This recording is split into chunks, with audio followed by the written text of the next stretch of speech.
continua usando chicote e espingarda, na maioria das vezes. Aqui não, porque aqui as relações se modernizam. Então, até as relações de produção precisam ser lidas a partir desse diferencial aqui, que não é só regional.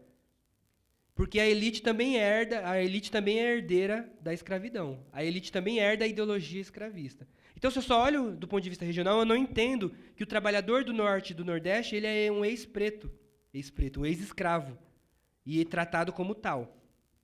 É lógico que depois, se a gente pega a história do latifúndio, muitos pequenos proprietários brancos vão perder suas terras e vão virar, os seus filhos depois vão virar sem terra. Hoje no Nordeste não tem só negro pobre, ou sem terra, por exemplo. Mas se a gente não olhar para esse processo, a gente não entende esse momento. Esse é um ponto. Então, só voltando para fixar. Por que trazer os imigrantes? Ah, porque o negro é inferior. Mentira. Ah, porque o europeu é superior. Mentira. Ah, porque ele é mais rentável, porque ele já está acostumado a trabalhar na indústria. Mentira, porque ele era de área agrária. Então, só sobrou o quê? A crença de que o negro, a crença racista da elite. Então, eu preciso entender o racismo para entender essa composição. Só que o segundo problema ele tem a ver com o primeiro. É que quando a gente pega a história das lutas da classe trabalhadora, na maioria dos manuaizinhos, na maioria dos textos, dos estudos, a gente vai se dizer que as lutas começam quando chega o europeu. Começa com os anarquistas, começa com os italianos. Só que vários estudos vão mostrar que essas lutas da classe trabalhadora já estão presentes muito antes dos europeus chegar. Isso aqui é um quadrinho. Tem alguém que fala italiano aqui? Ninguém? Pô, como é que vocês vão receber os turistas da Copa? Vocês têm que ter vergonha de vocês, porque vocês não falam 5 línguas como os filhos dos repórteres da Globo que ficam humilhando a gente por isso. Mas vamos lá. Esse quadrinho é um quadrinho feito por uma federação de trabalhadores no começo do século XX. E qual é a história do quadrinho? Ele mostra esse cara aqui, embora ele seja pintado com bastante sombra, ele é o italiano. Essa calçona aqui, que vem até o peito. É o italiano chegando para um trabalhador brasileiro, portanto negro, o Justino, falando assim, pô, vamos fazer greve, vamos para a luta. Só que ele fala italiano, o Justino não entende nada. Vou falar aqui, ó. Ma voi, Gioceno, ricorda la vita, que coisa, Cilinto, tu estou enrolando a língua, não sei falar também. Lascati tu ferramenta, andiamo, fare la rivoluzione. Aí o Justino fala assim, seu Pascoal, tá perdendo tempo, eu não compreendo a língua estrangeira, não. Essa charge, o que ela diz pra gente? Além do meu italiano que não serve para nada. Ela mostra uma crença que está muito presente de que é o europeu que vem e traz as lutas operárias. Porque mostra um europeu tentando mobilizar esse trabalhador nacional e mostra esse trabalhador meio que, não sei, não vou, não vai dar certo. Então, a maioria das lutas, quando mostra as primeiras greves, vai falar, elas começam quando chegam os espanhóis, os italianos, os anarquistas que vêm, e eles vão compor os instrumentos de luta. Inclusive, quando a gente escreve no Google, a primeira greve, vai aparecer essa aqui, essa mão branca, mexendo nas letras, porque a primeira greve registrada é a greve dos tipógrafos. E aí aparece uma mão branca. Mas vamos lembrar que até a abolição, era muito raro você encontrar branco trabalhando em qualquer coisa que fosse, a não ser que fosse um serviço muito especializado, que o cara trouxesse só ele soubesse. Mas a greve dos tipógrafos, ela é em 1858, ela aparece oficialmente como a primeira greve. Outra greve importantíssima, que todos nós precisamos estudar, que é importantíssima mesmo, porque ela reflete um momento pré-Getúlio, um momento que o sindicato tinha várias lutas diretas, também vai ser lida, vai ser explicada a partir da chegada dos anarquistas ou dos trabalhadores europeus. Essa greve foi em 17, 17 não é qualquer ano, é o ano da Revolução Russa, e essa greve ela ajuda a contar a história das lutas operárias, do movimento operário no Brasil. Só que quando se fala na origem dela, geralmente se remete ao imigrante. Aí tem um cara que, esqueci o primeiro nome dele, mas o sobrenome dele é Negro. O que ele vai... Ele vai fazer uma pesquisa nos documentos policiais em relação às greves. Porque ele vai perceber que, na escravidão, a maioria das greves era um caso de polícia. Só que nem todas as greves apareciam com o nome de greve nos registros policiais. E o que ele vai mostrar? Que antes de chegar qualquer imigrante, aconteceu um monte de greve feita por escravo. Ou mesmo greve feita por negros, mas que, quando o movimento operário anarquista se consolida, essas outras greves não vão entrar para a sua genealogia, para a sua história. Porque acaba aparecendo a ideia de que é esse imigrante europeu que traz as greves. Então, vou ler rapidinho a frase dele aqui. O mito do imigrante radical, essa ideia de que é o imigrante que traz o radicalismo, é um preconceito. Por quê? Porque ela impede que o trabalhador local, a começar pelo escravo, mas você tinha trabalhador branco também, apareça como protagonista das lutas. Figura como a de Justino, que aparecem trabalhando, mas é pintado alheio à pregação inflamada do italiano radical. Personificam o anti-herói conformista. Enquanto que Pascoal,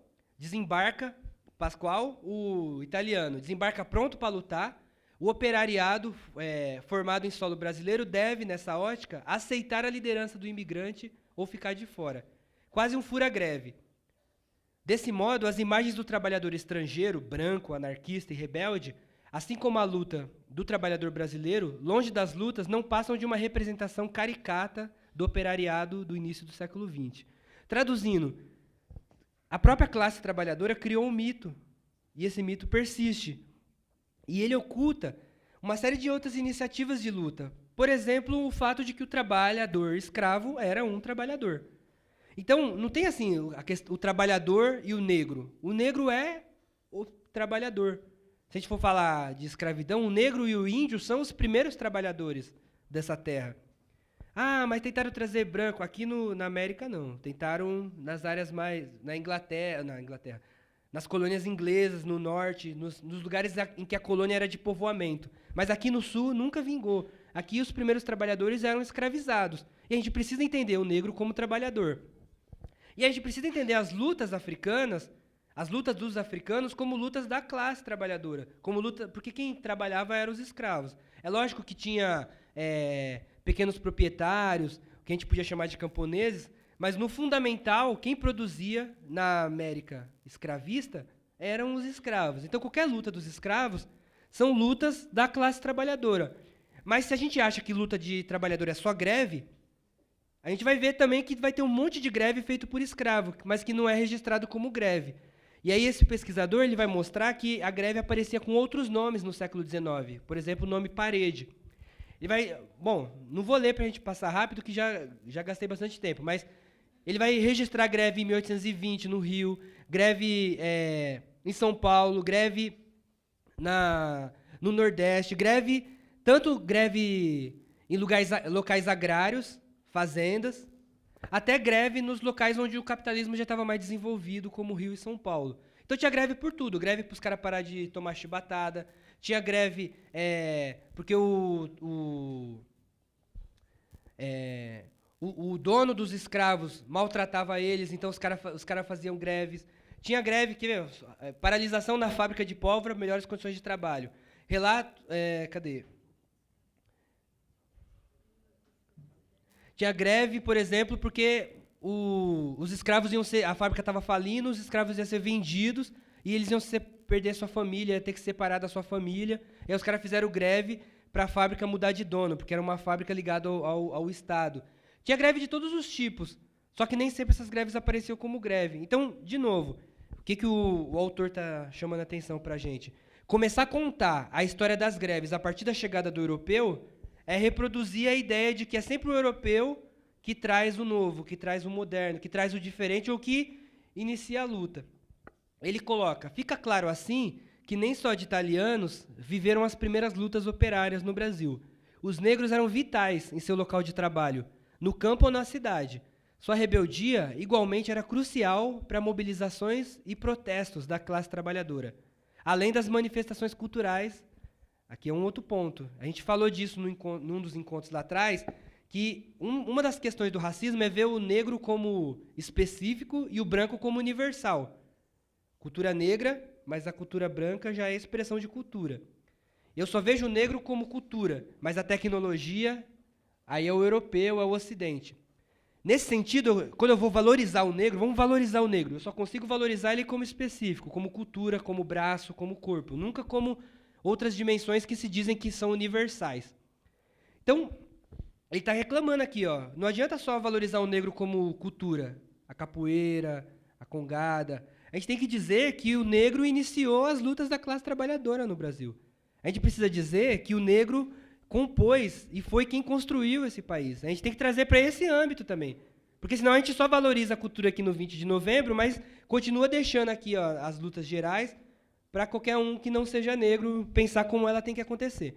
Então, para além das manifestações culturais, pela qual o negro é conhecido, como arte e religiosidade, os trabalhadores negros e seus descendentes protagonizaram, que foram os primeiros, a ter experiências de greve, que felizmente são cada vez mais reveladas pelas pesquisas, cada vez isso vai aparecendo mais. Faltou o João Cândido, né? Faltou. Então, esse é um ponto mais histórico. Um outro ponto para a gente pensar é como... Porque eu falei de 2 mitos. O primeiro mito é de que a classe trabalhadora começa com a chegada dos brancos. E o segundo mito é que a luta dos trabalhadores começa com os brancos. Mas, para além disso, tem uma outra questão para a gente pensar, né? É como que a questão racial, desde o 14, ela vem influenciando na própria configuração da classe trabalhadora. E esse não é um debate novo. Muita gente vem falando disso. O DIEESE tem o mérito de ser grande referência nacional de estudo sobre esse ponto.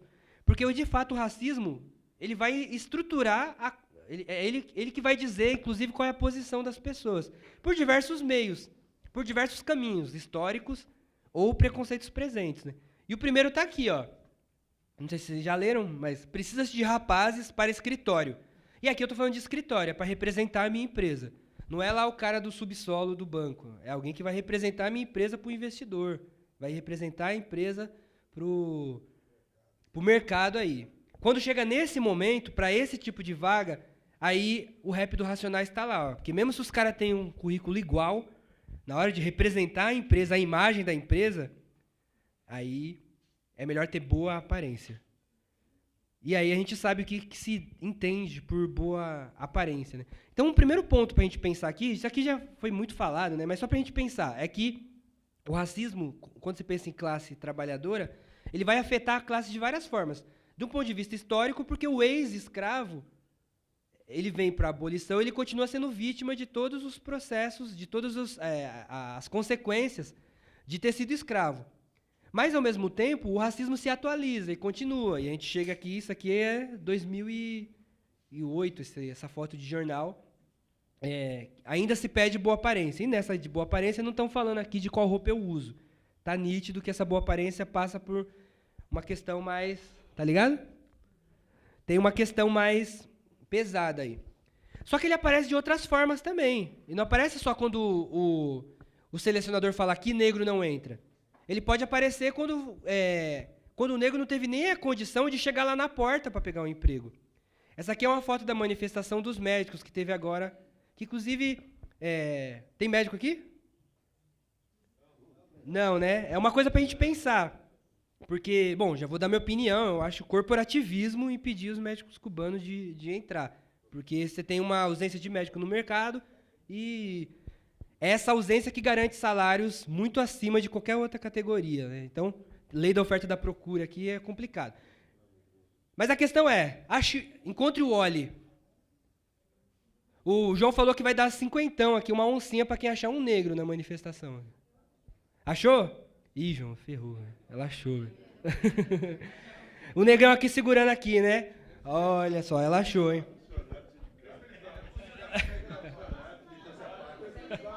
Terceirizado. Salvou a oncinha, terceirizado. Mas olha só que interessante. Então, olha que interessante, pessoal. Ó, é brincadeira da oncinha, viu? Ele não falou nada, não. Já achou.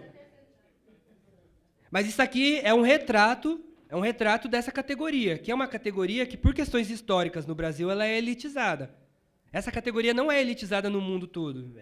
Tem a ver com a história do Brasil. É um tipo de área que é acessível a quem tem dinheiro a mensalidade num curso de medicina chega a R$ 5.000.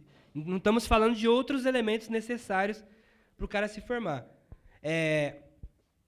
E aqui tem vários dilemas, né? Esse negão aqui que está segurando aqui a faixa, possivelmente, como foi lembrado, nós mesmos vamos achar que ou ele não é médico, ou ele é terceirizado. Estou brincando conosco aqui.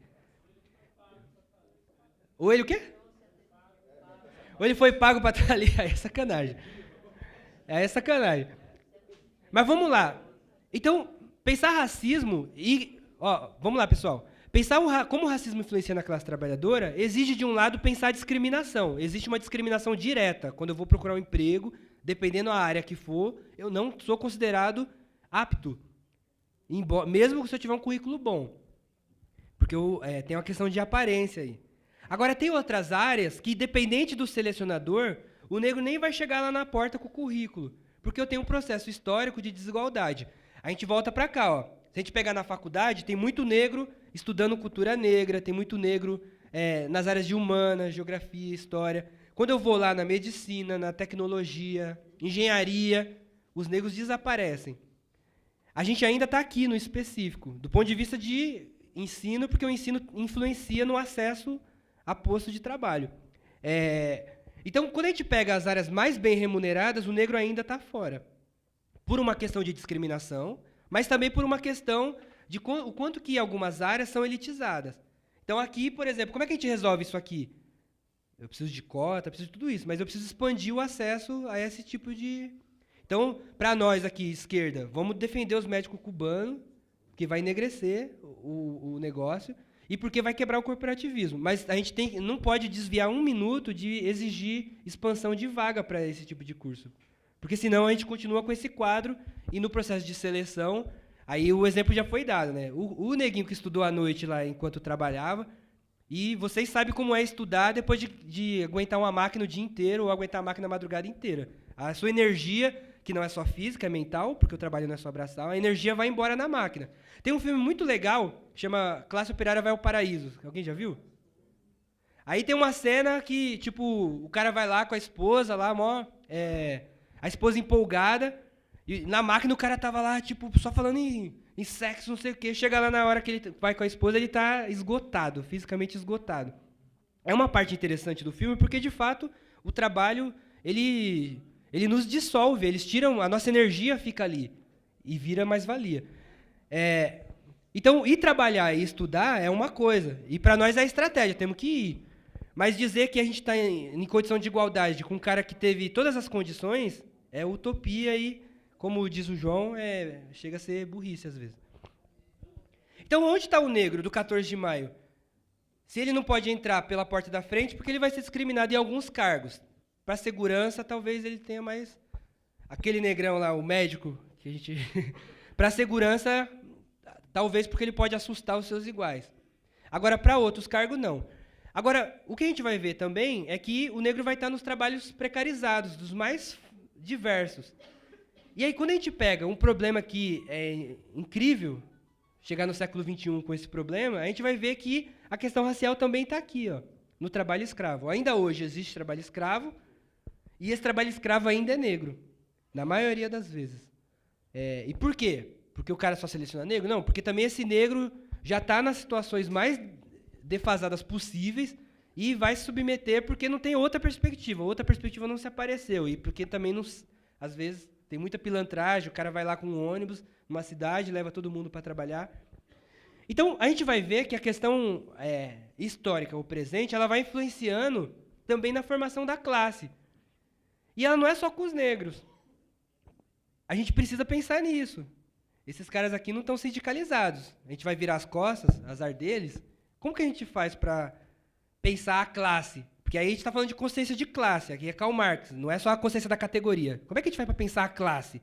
A gente vai ter que considerar como que o capital se apropria de outras formas de opressão para explorar a classe. Quando a gente pega a situação desses caras, dessas pessoas, dessas mulheres, desses homens, é violento. Aqui é um trecho da reportagem, é uma frase, né? Bolivianos libertados recentemente recebiam 50 centavos por peça de roupa. Vocês sabem, né? Essa peça de roupa vai para Zara, vai para Marisa, Tem uma parte que é do... Inclusive, meu avô me falava, eu achava legal. Ele falava, filho, quer comprar de marca? Compra no Brás. Não, vô, mas a de marca...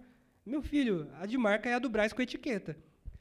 Então, é a mesma roupa, né? A que vende no Brás e a que vende na Zara. Mas tem etiqueta, escrito Zara, tem gente que paga 500, 400. Para essa roupa, o trabalhador que fez, a trabalhadora, ganha 50 centavos por peça. Aliciadores descontavam, além disso, ainda descontavam a moradia, alimentação, transporte. Às vezes, né, os caras vêm de lá, da Bolívia, até o dinheiro do ônibus vai ser cobrado e aquelas pessoas ficam refém daquilo. O que dava um montante de R$150 para viver em São Paulo, por exemplo. Né? Então, pensar essa configuração da classe exige a gente olhar uma série de especificidades que estão presentes. E tem a ver com a imigração também. Eu acho que eu já mostrei essa foto aqui, não lembro. Mas, por exemplo, quando veio os haitianos para cá, todo mundo, nossa, e agora o que a gente faz com o problema dos haitianos? O problema dos haitianos. Um monte de haitiano está vindo para cá, e agora? E aí tem um setor lá da Presidência da República, do Ministério dos Direitos Humanos, fez um censo para saber qual é a qualificação dos haitianos que vêm para cá. O que eles descobrem? Que a maioria dos haitianos que conseguiam chegar aqui eram pessoas qualificadas, eram pessoas que já tinham ou ensino médio, ou pessoas que já tinham um nível superior, ou ensino técnico. Não era, como se achava, pessoas totalmente desqualificadas. Mas a primeira imagem que todo mundo tem é que, nossa, esses haitianos estão vindo desqualificados, o que a gente vai fazer com esse pessoal? E aí tinha toda uma preocupação, chegou a se falar em devolver, muita gente foi deportada. Teve até uma reportagem agora na Globo, se a Globo falou, então dizem que é verdade. Não é assim? Só que aí, olha que interessante, como que a gente ainda está falando de racismo. 6 meses depois, ninguém falava mais dos haitianos, a Europa quebra e vem um monte de europeu para cá, principalmente espanhóis. As mesmas pessoas, o mesmo jornal, a mesma Folha de São Paulo que falava o que a gente faz com o problema dos haitianos, agora fala assim, nossa, temos que mudar a lei de imigração para facilitar esse pessoal, porque, afinal de contas, eles vêm mais qualificados. Só que qual é o critério para pensar que o haitiano é mais desqualificado que o europeu? Porque a Europa é mais desenvolvida. Mas o haitiano que conseguiu chegar, mostrou a pesquisa ali, era o cara que já tinha alguma qualificação, até porque, não sei se alguém tem algum parente que conseguiu ir para fora, não é tão fácil você furar os bloqueios, sair, exige um mínimo de capital social. Então, olha que interessante, na hora do haitiano, temos que fechar a fronteira, porque o Brasil está muito aberto, esse pessoal vai... Agora que é europeu, estuda-se facilitar a vinda dos trabalhadores europeus para elevar, porque vocês são lixo, então preciso elevar a classe.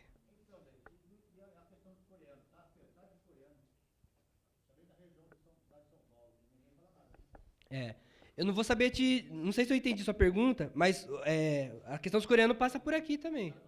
Passa por aqui também.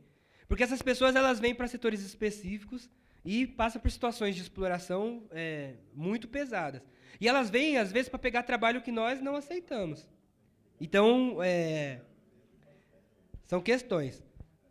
E aqui para a gente pensar também, pensar na configuração da classe trabalhadora, exige a gente pensar, inclusive, a nossa noção do que é trabalhador. Porque esse cara aqui, que está carregando, ele é um trabalhador importantíssimo para a cadeia produtiva, por exemplo, da Alcan, para a cadeia produtiva da Aracruz Celulose, ou sei lá, Aracruz Celulose não recicla, mas os catadores, eles não são qualquer, do ponto de vista do capital, eles estão dentro de uma cadeia produtiva importantíssima. Então, pensar a classe trabalhadora exige pensar esses caras, não estou falando novidade. Mas esses caras que estão precarizados são negros. Como é que a gente cruza isso? Como é que é possível do ponto de vista de política, já que nós, a maioria do perfil aqui, é de trabalhadores sindicalizados. A gente sabe que nem todos os trabalhadores conseguiram chegar nesse grau por uma série de questões. Como que a gente trata esse tema? Como que a gente cruza essas coisas? Estou acabando aqui para a gente abrir. Dito isso, eu trago algumas questões para a gente pensar junto. Né? O que a gente faz com tudo isso? Já que o racismo é estruturante e ele marca, inclusive, a configuração da classe trabalhadora. Diversas formas, indireta ou diretamente. Sabendo disso, o que está ao nosso alcance fazer? Aí é interessante que o DIEESE, junto com a OIT, a OIT contratou o DIEESE para fazer um estudo sobre como que a questão racial aparece nas negociações sindicais. E aí é interessante para a gente pensar alguns caminhos possíveis. Mas, ao mesmo tempo, a gente pensar os limites do momento que a gente vive, né? O quanto que a gente avançou pouco, apesar de ter avançado, na hora de pensar concretamente como que a gente leva esse debate para dentro da fábrica. Então, vou só ler rapidinho algumas questões para a gente ver, e aí a gente vai para o intervalo e a gente abre para conversar. O que o estudo vai mostrar? O estudo do DIEESE para o OIT. Que as negociações, a questão racial, ela começa a aparecer cada vez mais nas negociações, mas ainda num número muito reduzido de cláusulas. Então, na maioria das vezes, ela passa batido nas cláusulas. E aí, como o João explicou, e mesmo depois de negociado, muitas vezes são questões periféricas que não influenciam nas negociações gerais. Esse é um problema, é um pepino para a gente resolver. Então, negociações de cláusulas e trabalhos relativas à igualdade de gênero e raça. Se a gente pega o documento, eu não estou com o documento aqui, ele tem quase 100 páginas, 80 são negociações de gênero, só um pouquinho de raça. Aqui já começa a primeira questão. Por que tem mais de gênero e de raça? Porque a questão de gênero é mais fácil? Não. Porque o racismo influencia também, inclusive, no avanço de determinadas lutas. Ele influencia em qual proposta, qual reivindicação tem mais legitimidade ou não nesse processo, nessa sociedade que a gente está, que é racista, que é machista. Então, o que o documento mostra é que das 22 mil e tantas negociações, só em 24 aparece a questão racial. Olha que interessante. E aí aparece como? Aí eu vou mostrar algumas categorias para a gente ver. Ele aparece nas garantias contra a discriminação. Então, vou começar por esse último. A maioria das cláusulas está nesse documento aqui, ó, que vocês conseguem fácil e já foi entregue aqui em outros dias. A maioria das negociações são incentivo à contratação de trabalhador de todas as idades, tal, sem discriminação de sexo, gênero e raça. Isso é importante, porque a gente ainda está na sociedade da boa aparência. O negro ainda é discriminado na porta. É fundamental ter essa cláusula. Mas, do ponto de vista da forma que o racismo está colocado, tem outras coisas que a gente vai precisar pensar para além disso. Porque só não discriminar não resolve numa sociedade que é discriminatória. Só tratar todo mundo igual não resolve se a gente está numa corrida com ferramentas diferentes. Se um está correndo de chinelo, o outro de tênis. Então, mas ainda assim, ter essa cláusula, e ela é a que mais aparece, é fundamental. Não discriminação, porque isso dá força para penalizar a empresa que discrimina. O problema é que, quando o João vai lá com o currículo dele, junto com o vizinho dele lá, com a mesma formação, o mesmo currículo, tal, o cara pode alegar 1000 coisas que não contratou o João porque o João tinha um brinco, ou porque o João era descontraído, ou porque nunca ele vai falar que é por causa da cor. Então, tem um problema real para a gente pensar nesse sentido, que é como garantir a fiscalização, inclusive o enfrentamento nos casos de discriminação na hora de ser contratado. Mas o que aparece como garantias nas negociações? Igualdade no acesso a emprego, cláusulas falando de igualdade, campanhas de... isso aqui é importante, eu negritei. Campanhas de conscientização e orientação de gerentes e empregadores no sentido de prevenir práticas discriminatórias. E essas campanhas, é interessante pensar que também precisa ser para nós, né? A gente precisa conscientizar a classe da importância desse tema. Apuração de casos de discriminação por parte das comissões de fábrica, preservação da autonomia de conselhos que aprecia casos de discriminação e incentivo à contratação de trabalhador independente da cor, da raça e do gênero. Em relação à isonomia salarial, a cláusula que aparece é a diferença de cor ou raça não poderá constituir motivo para a diferença salarial. Essa cláusula é importante porque os dados têm mostrado que, para os mesmos cargos, negros ganham menos que branco e as mulheres negras ganham menos que os homens negros. Então, você ainda tem... Só que isso aparece de uma forma tão sofisticada que passa batido. Mas isso está presente. E tem cláusulas sobre ações afirmativas, que falam de estabelecimento de ações afirmativas em concursos públicos, porque só tratar todo mundo igual não resolve. Mas são pouquíssimas cláusulas nesse sentido. Concursos públicos que contemplem a questão racial e a situação econômica desfavorecida. Em caso de empate em processo seletivo interno para cargos de confiança, em que estiverem concorrendo mulheres e negros, esses trabalhadores terão acrescidos 2 pontos ao total obtido na avaliação. Isso aqui é uma frase, mas é uma utopia. Na prática, as pessoas têm muita dificuldade de entender a importância disso. Realização de censo para determinar... isso aqui é importante. Realização de censo para determinar a composição racial e étnica dos empregados. Isso é uma coisa importante para trazer para cá, para o universal das nossas negociações. Porque é a partir daqui que a gente consegue ver o cofrinho do patrão. O cofrinho aqui, quando vira de costa. Porque é a partir de um censo racial na empresa que eu consigo saber onde estão os negros. Eu consigo provar que tem racismo ou não tem. Às vezes não tem. A gente não achou um lugar que não tem ainda, mas se alguém achar, me fale que a gente vai querer estudar o caso, que é um caso raro. Mas, no geral, os negros estão nos piores cargos. E mesmo quando se trata da mesma categoria, mesmo currículo, o negro até entra para o chão, mas na hora, quando tem promoção, quando começa a subir, volta a embranquecer o processo. Então, ter um censo, e garantir censo dentro do local de trabalho é fundamental para poder brigar por ações que transformem. Né? Na questão de saúde, também aparece nas cláusulas falando sobre anemia falciforme, que é um tipo de doença que é hereditária e que aparece bastante na população negra. E outro problema muito comum da população negra é a hipertensão arterial. E aí a cláusula fala para ter campanha sobre prevenção arterial, falando da especificidade dos trabalhadores negros. Bom, dito isso, só para fechar, eu queria deixar 4 pontos para a gente pensar. Né? Eu trouxe essas questões das cláusulas e eu lanço a pergunta, que eu não estou na área, não sou sindicalista, e é para a gente pensar. Para além disso, ou para que isso vá para a prática, o que precisa? Isso é suficiente? O que cabe a nós, no nosso local de trabalho, para combater o racismo no local de trabalho? Queria deixar essas questões e abrir o microfone daqui a pouco. Então, por que é importante falar disso? Porque ainda a nossa noção de trabalhador ainda é uma noção que às vezes exclui o negro. Ou o negro, como eu coloquei ali numa das frases, o negro entra na discussão racial de forma específica. Mas na hora de pensar as questões gerais, tanto o negro, pessoa negra, quanto as questões relativas à questão racial, ela desaparece. Porque ainda se tem por base a ideia de um trabalhador abstrato. Então esse é um ponto. Um outro ponto é que ainda está presente entre nós uma banalização do racismo. Se o racismo é só um probleminha menor de preconceito, então por que a gente, companheiro, vamos unir a categoria e falar do que é importante? Mas falar do racismo é importantíssimo para a gente pensar qualquer possibilidade de união da categoria. Então, há entre nós ainda uma banalização do racismo. A ideia de que o racismo é uma coisinha menor, é só um preconceito, só tem racismo se eu chamei o Geraldão de alguma coisa, mas se eu não chamei, não há racismo.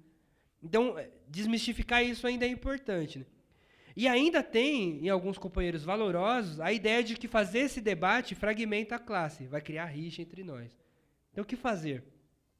Uma outra questão, para a gente ficar atento, é que se tem uma banalização da questão racial, às vezes também tem uma banalização da questão de classe.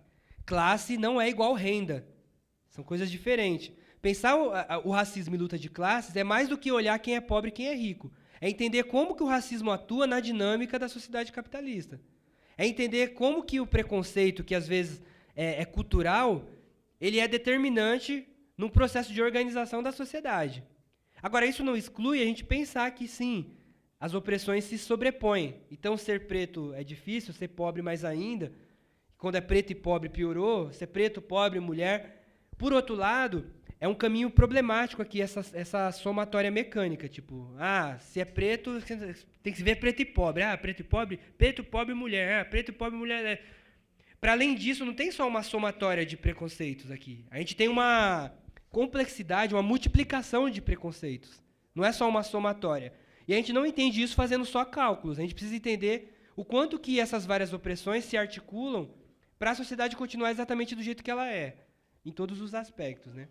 E, por fim, uma pouca problematização sobre a importância do racismo na configuração e exploração da classe trabalhadora. E aí, por isso que pensar só negro mais pobre, mais mulher, é pouco. A gente precisa pensar aqui o quanto que esse processo, o quanto que o racismo brasileiro ajudou a configurar a exploração como um todo. Por outro lado, é fato que, a partir da década de 80, a questão racial ela entra pela porta da frente para dentro do sindicalismo. Quase todos os sindicatos têm alguma comissão voltada ao debate da questão racial. A pergunta é, até que ponto essa questão ela ainda é específica, ou até que ponto a questão racial influencia o geral?